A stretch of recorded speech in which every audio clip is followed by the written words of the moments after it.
G'day and welcome to the Grow a Small Business Podcast. I'm your host, Troy Truen. Each week, we speak with an owner who has grown a business with 5 to 30 team members to something bigger. Diving into their numbers and unearthing the pain they've experienced, we explore what they did to overcome each barrier and what they would do differently from day one. Let's get into it. Welcome everyone. Today I'm interviewing Shauna Armitage from Moxie, based in Frankfurt, Germany. Thanks for your time today, Shauna. No problem. Thanks for having me. Let's start with how we know each other. It's Faisal from our offshore team reached out to you. Yeah. Great. And tell our audience a bit about your business, what it does and how it makes money. Yeah, so I'm a fractional marketing director or CMO for early stage startups. I really found working in marketing agencies that there was this big gap where companies really wanted someone that was dedicated to their success, not that they were just kind of paying on a task by task basis. And this really allows me to kind of bridge that gap between freelancer and full-time employee by coming in and looking at the marketing from a very high level perspective and building a strategy that way, rather than just kind of picking one strategy at a time, which doesn't necessarily get a company closer to its growth goals. Great. I think there is much need for that, particularly in startups.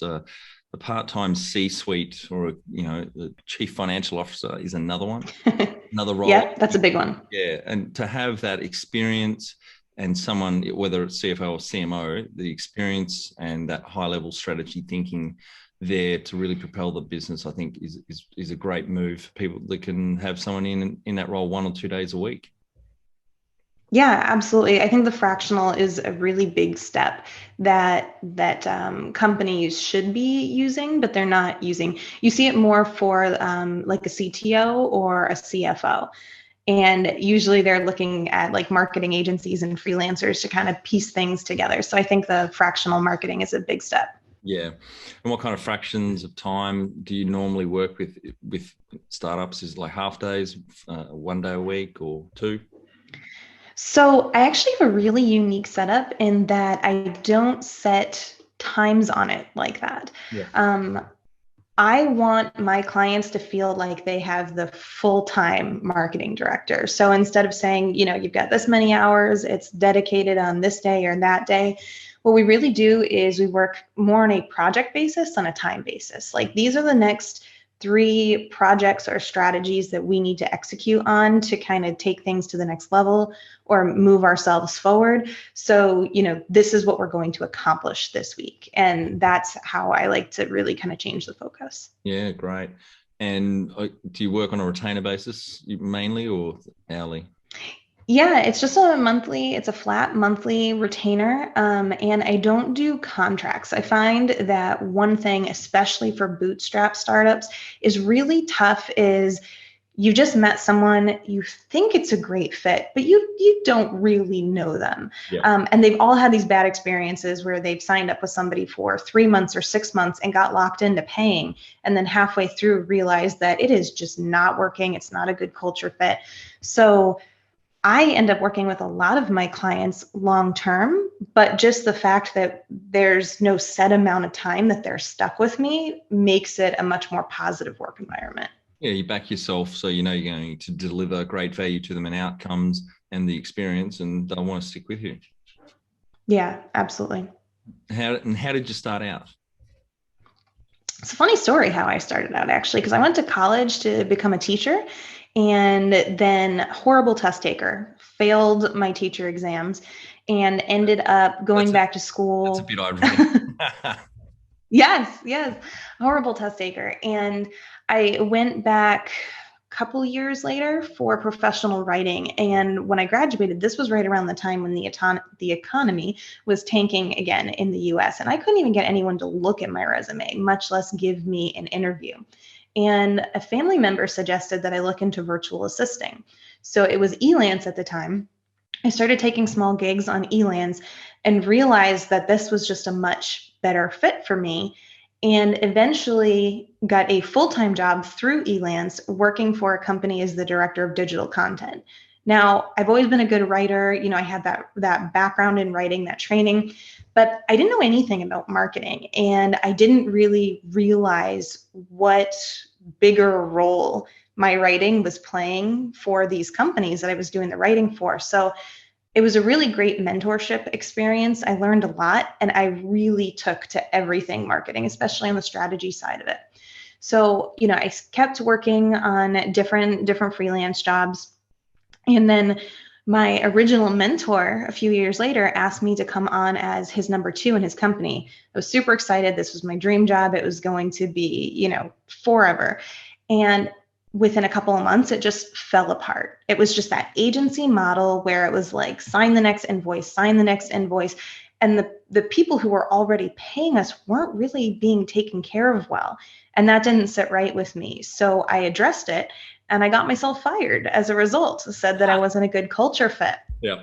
So 6 months after, leaving my other job to come on with this one, I found myself without work.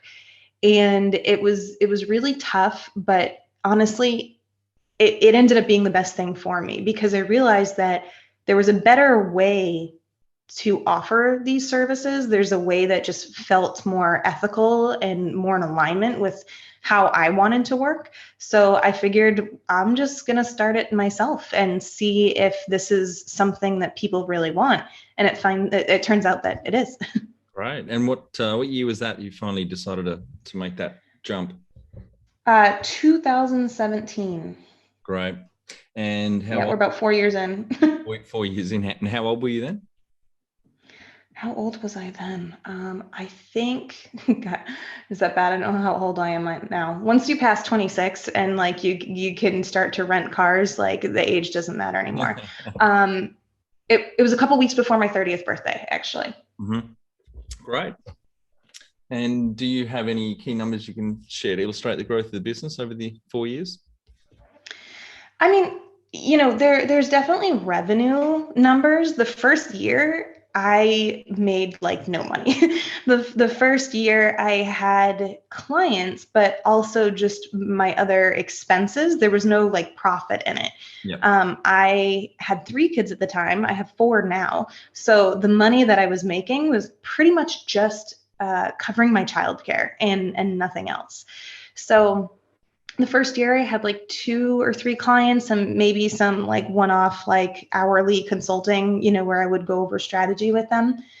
And now, I've gone from just having 1 client to now I'm at a 6-figure business. Right. And, I take anywhere from 4 to 6 clients at a time based on the workload. Yep. Oh, that's great. And what about team members? Obviously, it started off as yourself, probably part-time, would you say? Yeah, I mean, I would say it was full-time, but not full-time work, if that makes sense. Like anyone who runs a small business can understand this. Especially if you don't have a business background, right? I was an entrepreneur by accident. I had never sold lemonade as a kid. I didn't have that entrepreneurial spirit. I got fired and decided that I was going to start my business at that point. So I had no business experience in that sense. And there was so much that I didn't know that I didn't know. I didn't even know what questions to ask. And all of a sudden I went from doing the marketing for other businesses, which I loved, to having to do it for myself and also doing the sales and also doing the HR and the financial and all of that stuff. So you had to kind of learn pretty quick to do all of these roles. So in the beginning, it was full-time in the sense that I wasn't doing the work for other companies full time. But what I was doing was taking the sales calls and doing the outreach and the financials and all that stuff. So probably about a year in, I started working with a copywriter on things.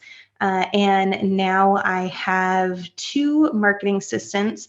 I have someone who runs my Facebook and Instagram ads, which is so essential because all of that is changing so quickly right now. And I have someone who manages my podcast. So yeah, we're a slowly growing team.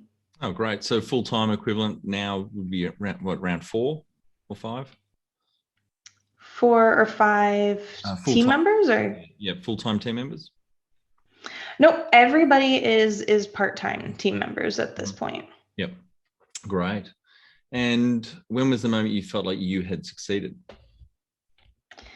I think that the moment I felt like I had succeeded probably came right into the second year of business, because the first year of business, it was like, I'm going to be doing this really differently. So it was testing, is anyone going to pay for this?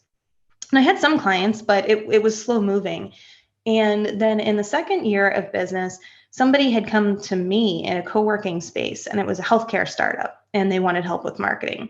And right around year 2, someone who had worked with my old boss had found me on LinkedIn and said, I remember you, you were great. We need help with marketing at this point. Is it something that you'd be interested in? And they were a SaaS startup. So originally my plan wasn't to work for startups. It was just kind of general marketing and trying to find the companies that were looking for it. And I really felt successful at that point because I realized I had a direction. There was a niche that I served, and they were looking for what I offered. And that was kind of the point where I knew that my business had legs and that I could really move forward. And is there like industries that you've really worked with or focus on in the startup space? Yeah. I've worked with startups of all kinds. Like right now I'm working with CPG, membership, micro mobility. I've worked with SaaS. I've worked with apps. What I probably do the best with is like the membership, the subscription, recurring models, and then also e-commerce brands. Yep. What does success look like to you? What does success look like to me? I love that question, because for a long time, I felt like I wasn't successful because I didn't have these big goals that I saw a lot of other people in the business space talking about, hitting 6 figures or hitting $1 million or having, $50,000 months. And I didn't feel successful because not only was I not doing those, but it wasn't really on my roadmap.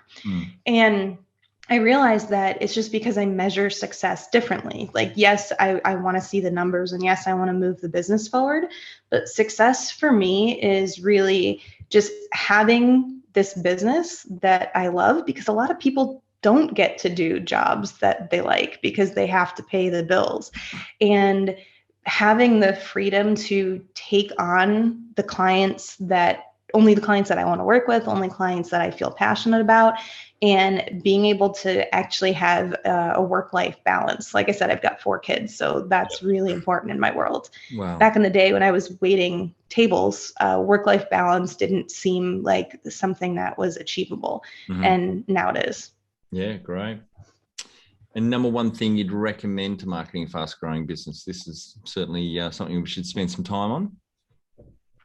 Yeah, so the number one thing that I would recommend definitely has to be investing into something and being willing to test it. So that could mean money, but it doesn't have to. So for example, there's so many startups that don't have a lot of money, and that's fine. That's fair. But you're going to go farther faster if you can actually invest money into your growth, whether that's hiring somebody to take things off your plate, somebody that's more skilled than you at marketing or tech or finance, whatever it is. But especially when it comes to marketing, a lot of companies will try something for like a month or 2, and they're like, oh, it didn't work. And then they just drop it. And I see this a lot with ads.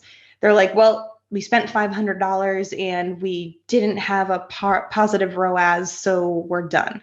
That's like in the long game of things, that's like play money. Yep. You really have to be willing to invest it, look at what's working, and then try to test new things and optimize everything that you're doing. And I think too many people were like, well, that strategy didn't work one time, So we're done with it, instead of trying to poke holes in it and being like, well, why didn't it work? What customer feedback did we get? Did we get customer feedback? How can we optimize this plan and rerun it, another 2, 3, 4 times to make it better, instead of just throwing up our hands and being like, this doesn't work for us. And for the audience, ROAS is return on advertising spend, isn't it? Mm-hmm. Yes. Yeah, I think that's such a great point, especially in this digital age now. Everything's so measurable. If you're not patient and let your campaigns run out, and at the same time tweak them, learn, optimize, you're really missing a trick there. Yeah, absolutely. Well, because marketing's your corner, any other advice you'd give to the audience on marketing, especially maybe in the digital area, because I know it's quite hot right now. Any other advice around that? Yeah, I mean, to piggyback on what I just said, if you do have some money, you should be investing in advertising to help yourself go farther, go faster. A lot of companies invest so much in the organic strategies, and then they're frustrated when they're not getting a return on the money that they're investing, because it takes time. You grow slowly that way. So whether it's SEO or social media, all of those things have a place in a holistic marketing growth strategy. But when we're talking about, we've got small budgets, we've got to start seeing positive numbers in 2 or 3 months, you need to focus on the activities that are going to move the needle now. And a lot of people don't do that. They're like, well, I have to have social media, or I have to have email marketing, or I have to do X, Y, and Z, because that's what digital marketing is today. Instead of saying, maybe I just need a landing page with like a coupon code or a lead magnet, and I just need to work on driving the right traffic to it. Successful marketing is going to do a couple different things. It's going to drive brand awareness, it's going to drive leads, and it's going to drive sales. So the sales could be new, or it could be retention, but kind of those top two are where a lot of businesses struggle, because they're so focused on the organic strategies, which a lot of time are more passive than active. Mm-hmm. You're putting content out there, you're waiting for people to consume it, you're waiting for people to come to you. And if you're a bigger company, you'll have the resources to do that. But small companies don't have much time, and they don't have much resources. So they need to focus what little they have on really bringing in leads at the high level.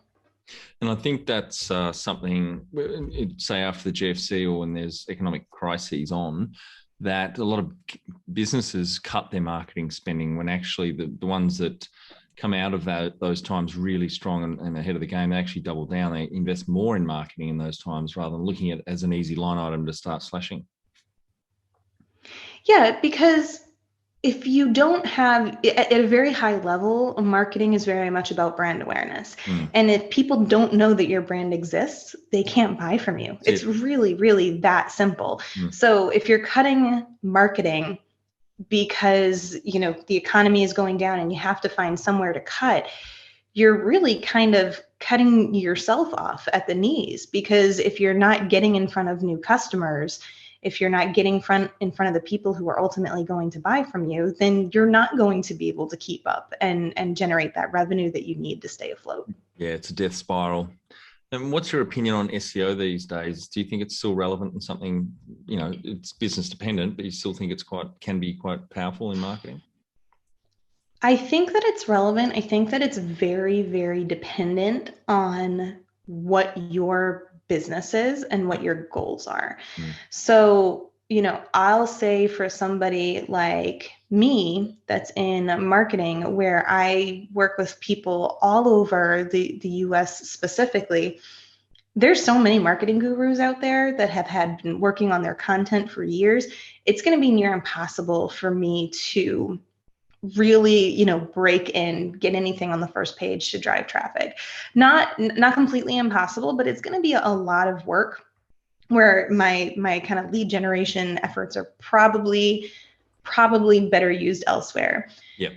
I don't recommend it for the startups that I work with, because startups are, typically companies that are positioned to scale, which means that they're not limited by location or brick and mortar or things like that.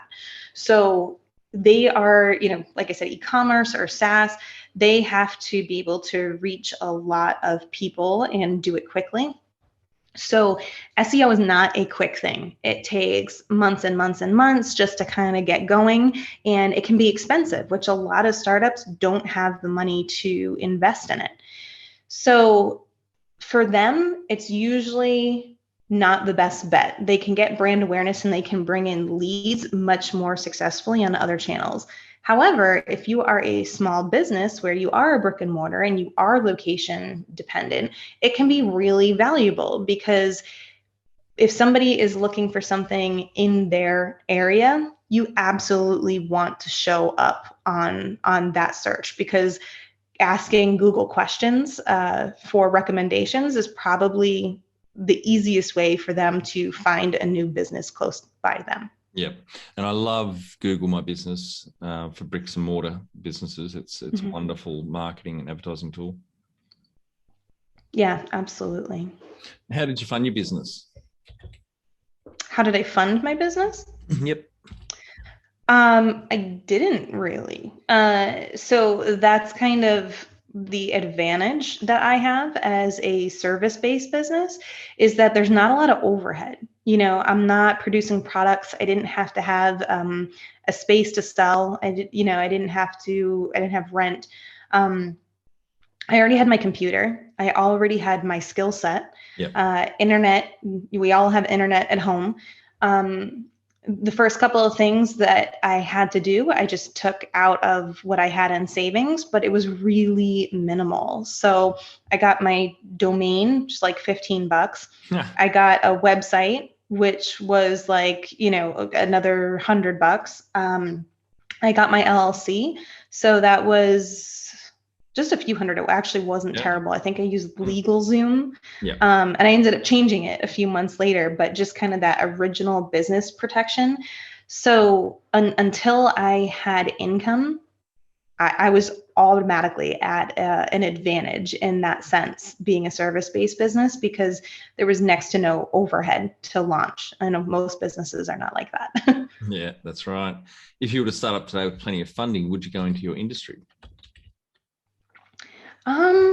That's a great question. I think I would, because I love what I do.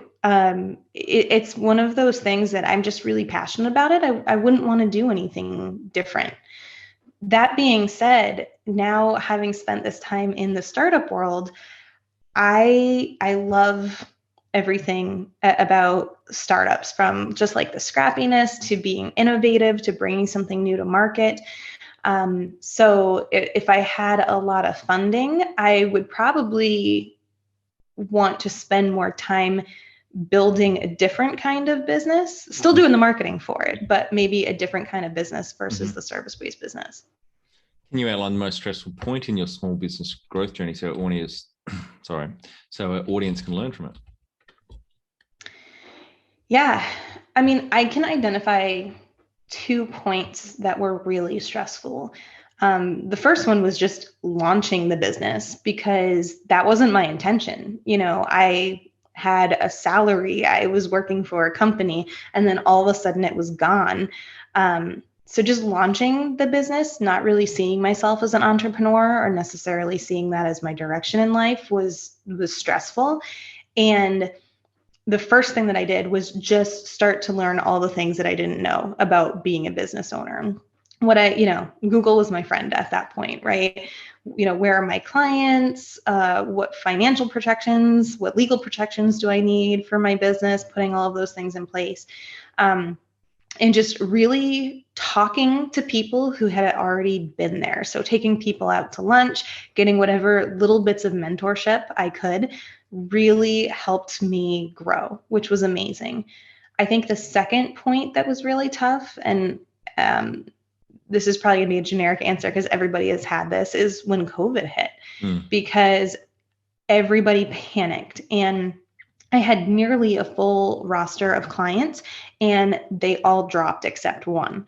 So it wasn't even like we had a bad relationship and they didn't want to work together anymore. It was that the whole world is panicking. People are losing their jobs. Nobody can spend money. So it's exactly what you said. The first thing that I have to cut is what I'm spending on marketing so I can make sure that we stay afloat. Yep. So I had gone down to very little income, very little revenue. And it was definitely a hard few months trying to navigate that as a challenge. And I mean, the best advice was just to keep at it and doing the good things that I was doing. The best thing that I did at that point was just spend a lot of time networking. I had the time. I didn't have all the clients to take care of. So I spent time on lunch club. I joined some networking groups, and when people had questions, I raised my hand and I offered them advice. So just really building my network at that time. So a couple months later, I had a huge influx of business where I took on a bunch of new clients all at once because I was building that foundation by building my network and making myself more visible throughout those months when business was down. What area in business do you feel you've had to work on the most to add the greatest value? So I would hands down say my leadership.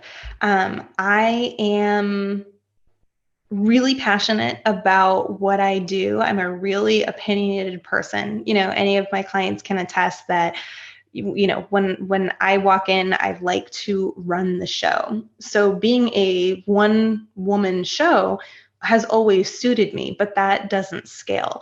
So having to bring people on and nurture them and teach them has been my biggest challenge, because it's so much easier for me to say, well, like, this will take half time if I just do it myself, and I'm going to love it if I do it myself, but I can't grow my business that way. So that's been just a really kind of hard lesson to learn, and an important one is that working on my leadership and working on developing the people around me is so important to the success of my business. Yeah, it's a frustrating dichotomy. Keep doing it yourself, but you can't really grow or go through the pain of having to let go and get people around you to be able to scale. Yeah, absolutely. What have you enjoyed the least about managing fast growth? Probably that. Well, it's so important, growing the team. It's really hard to let go of those things that I feel strongest about. It's really helped me even not just develop as a business owner, but help me develop as a person, because, all of these things where maybe I could be stubborn about if I was an employee somewhere, I really had to kind of let go and be flexible and be open as a business owner. And it's definitely been a challenge, but it's been a really great growth experience. What do you love most about growing a small business? I love not just the flexibility, but the intimacy of what I'm able to do. I want to scale this business, and I always want to create more impact and be able to do more and help more people. But I never want to go that agency model that I dislike so much, where it's just constantly bringing on new clients and it's really impersonal. I think what I love so much about not just having a small business, but structuring it the way that I have, is that I get to have those real relationships with my clients, and I get to make things happen for their businesses in a really meaningful way. And a lot of businesses, the bigger they get, they're really not structured to function in a way that's impactful like that. Yeah, I agree. What has been the biggest mindset shift for you in your small business growth journey? The biggest mindset shift. I think that, the biggest mindset shift has probably been just having to see myself for how, skilled and accomplished I really am. People talk about like imposter syndrome, but when you really get started, it's easy to feel small. And then, I'll get on a podcast, or I will be doing a sales call with a potential client, and, they talk to me about their problems, their goals, their challenges, and the advice, the strategy just kind of flows out of me. And it's like, well, shit, like I really do know what I'm talking about. And, sometimes it's like those moments where you're just in the thick of it day to day, that it just becomes normal, and you forget how much it is that you really know and how much you actually bring to the table. So I think for me, the mindset shift has been actually acknowledging that and seeing how far that I've come. Yeah, that's great. No, I've gone through a similar journey. I sit on 5 boards now. I chair 3 of those, and that chair role is something I really enjoy and passionate about. And same thing, I catch myself out at times when I'm speaking about a certain point at a pretty fast pace, and go, wow, I really know what I'm talking about most of the time, not all the time. But yeah, it's a great feeling when with that alignment, the passion, and really finding something you've got a talent for as well. What's the number 1 habit you think a small business owner needs to develop and maintain? Oh, consistency. And it's the hardest one. It doesn't matter what you're doing, whether it's like in the way that you check your emails, whether it's the way that you show up on social media, whether it's the way that you show up for your team. It's just consistency. And especially as a small business owner where you have that flexibility, it can be really hard because you kind of get stuck in your own habits and your own way of doing things. And it's not always very linear. So showing up consistently in all aspects of your business is really, really key. It's one of my favorite quotes. Benjamin Disraeli, I think he was an ex-Prime Minister of the UK. The secret to success is constancy of purpose. Mm-hmm. Yeah, it's true. And it's the hardest one because just as humans, we're really distractible creatures, like our focus goes all over the place in different directions. So really just being able to step back and sticking to that purpose can actually be more difficult, especially if you're like a passionate, ambitious person that just keeps wanting to drive to the next thing. Find it hard to define a clear strategy, then communicate it and execute it alongside the rest of your team? Or you currently don't work a simple quarterly strategic plan to boost your team's performance? Our Business Growth Formula online course is perfect for small business owners with 5 to 30 team members wanting to grow. We share the mindsets, habits and tools to be a legendary leader in your business. growsmallbusiness.com. Can you talk to how you've added people to the team, some wins, mistakes and advice for those listening? Yeah. I work with, in the US, it's the 1099 contractor. So I am working with people on a freelance basis. And it's been tough because, as I've mentioned, being that one woman show, I don't always know if I need someone to fill in my gaps, if I need someone to take things off of my plate. And these are all very, very different roles to fill. So in looking for people, I've struggled to find the right fit a few times because maybe it seems like they're, they kind of pick up where I leave off and we get along really well. But then I'm finding that they're not doing the tasks adequately. So just really spending the extra time to get to know people, to ask the right questions, figuring out what the right questions to ask are, has been really important in making sure that I'm bringing the right people onto the team. And also using like test projects before you hire them, or if they're freelance, for example, use them for a while, but be really critical in that probation period and assess the quality of their work and move them on quickly if you're not absolutely happy about it. Yeah, that's key too, is just knowing when to let go. I am that person that's really critical and totally expects the highest level of work. So really being able to kind of spend the time training, But when you've put in the effort and you realize that they're just not catching on, being willing to just, cut the losses and not continuing to try to invest in someone who ultimately is not the right fit. Yeah. Tell our audience how you've handled balance. Balance is tough. I've got 4 kids. My husband's in the military. We don't have a lot of consistency in the sense that of a lot of other people have it. So for me, balance looks a little different because our schedules look different. But it always comes in really communicating with the people around me.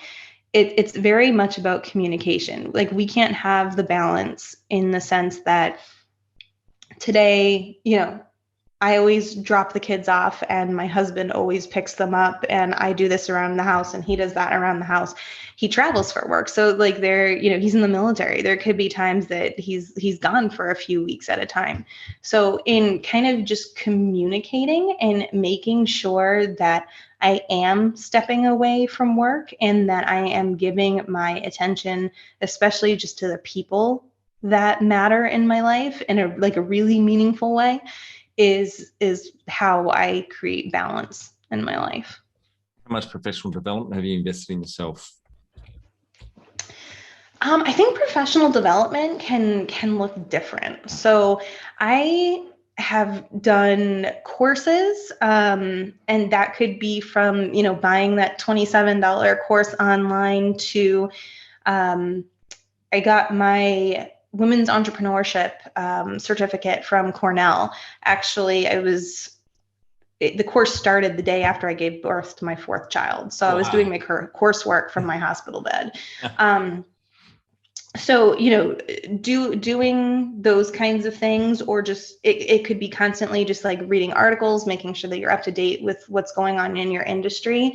And professional development for me has also been around getting mentorship, and that networking piece. So one of the biggest things for my business has been joining groups in the US like Female Founder Collective or Hey Mama, where other people are going through similar things as I am, that there are mentorship opportunities. So I can go to people who have already been where I've been, and get that kind of feedback, because all the courses in the world can't provide the kind of value that you get from connecting with somebody one-on-one and learning from their story, or getting them to like poke holes in what you're doing and challenge what you're doing. So for me, professional development can sometimes just be about making sure that I'm constantly challenged that way. Yeah. Well, that was the next question. So you've had mentors or coaches along the way? I have, yeah. And it could be in a small sense from, someone who I've connected with locally who is a little bit farther in business than I am and was just happy to drop some advice about the stage that I'm at, to opportunities that have arisen in my networking groups where there's like, oh, there's free coaching, and I immediately raise my hand and get feedback. Or I've paid for mentors. I've paid for coaching a few times to get on their schedule and have their undivided attention for something very specific in my business that I'm being challenged with. So I've definitely had mentorship at all areas of the spectrum. And do you have a board of directors or advisors at the moment? No, I'm still really small. I still just have, 100% ownership in my brand, especially as a service-based business. But that is something that I'm on for a startup or two that I work with. All right, we're on to our final 5 questions. What do you think is the hardest thing growing a small business? I think the hardest thing is trying to figure out your resources and trying to figure out what you can do alone and what you can't. Yep. Because as I mentioned, if you invest money in your advertising and your strategy, you're going to go farther faster. But it's that balance, right? How much of this can I do myself? Do I take out a loan? Do I invest in this and hope that I get a return on it? So it's like all of these unknowns and just trying to decide which path to take. I've done it where I've invested in freelancers or services that completely did not do anything for my business. Yep. I ended up taking a loss on it, but it was a really great learning experience at the end of the day. So I think the hardest part is really that decision making. Like, what do I do? Who do I work with to actually take my business to the next level? Because some of it's going to fail and some of it's going to succeed, and you just have to be willing to take some risks. Yeah, and just keep walking through that quagmire of shit when things aren't going so well. Yeah. Yeah, 100%. Favorite business book which has helped you the most? So hands down, my favorite business book, I'm actually reading it right now, is Story Brand by Donald Miller. I'm a big podcast listener. I don't read a lot of books, and that's actually one thing that I wanted to work on this year. And his book is just one that I've pulled out to read again and again, yep. because it's still so valuable. And messaging and branding for businesses, it's so easy to do it wrong because you ultimately will say what you want people to hear versus understanding your customer and building it around what your customer needs to hear. So that's my favorite one, and I will continue to go back to it over and over. Any great podcasts or online learning tools you use for your own professional development? I do listen to Foot Traffic Formula with Stacey Tuschel. She was actually my coach for a little while, and I love listening to that podcast. I have listened to Jenna Kutcher's podcast, Gold Digger. This one's not necessarily a business podcast in the sense that it gives you like strategy.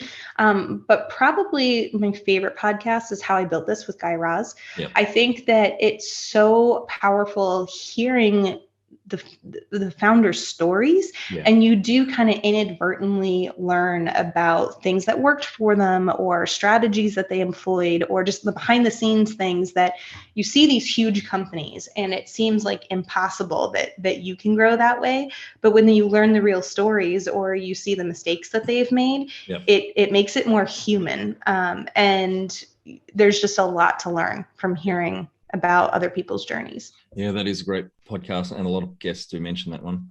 One tool you'd recommend to help grow a small business? Well, I think that everybody has to have an email list. Yeah. So definitely having a good email software.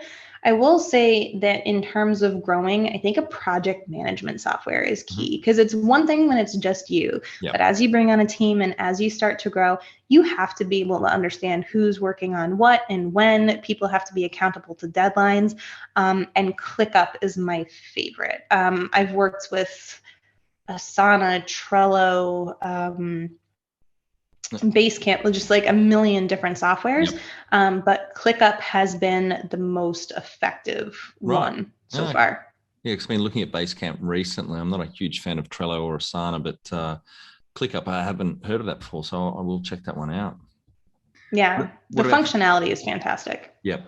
And what about for email marketing? Have you got a favorite platform you would recommend?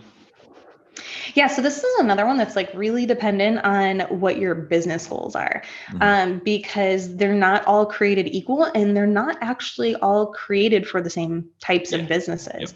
So my initial favorite is ActiveCampaign, and I really like that because of the flows, the automation, the way that you can, well, if somebody took this action, I'm going to take them off this list and send them to the next list, and you can kind of move people through really easily, which is great. And it's got pretty decent functionality, good reporting. If you are in e-commerce, especially if you use Shopify, then it would have to be Klaviyo. Their reporting is fantastic. The way that it seamlessly integrates with Shopify as a platform to really show what's working, where people are clicking is really important. And it doesn't have the ability to move people from list to list so seamlessly. You have to rely on segments in a different way. But it's a really, really strong platform. So I would probably, if you're in e-commerce, CPG, anything like that, I would definitely go Klaviyo. And if you need kind of more complex funnel work, then I would probably stick with ActiveCampaign. Yeah, I've heard great things about ActiveCampaign. Finally, my favorite question, what would you tell yourself on day one of starting out? I think that I would tell myself that you have no idea right now what this can become. Like not even just like you can do it, but just stick with it because you're going to be amazed at what you build. Great. Yeah, good advice. Thanks for your time today, Shauna. I think the audience will get a lot out of what you've discussed with us and shared with us. And congratulations on your journey over the last 4 years. And thank you very much. Awesome. Thanks so much. And for our audience, we would greatly appreciate a review in iTunes or whatever platform you listen to us on. More reviews means we bubble up higher in iTunes, etc. So more business owners looking for podcast help with their growth will find us.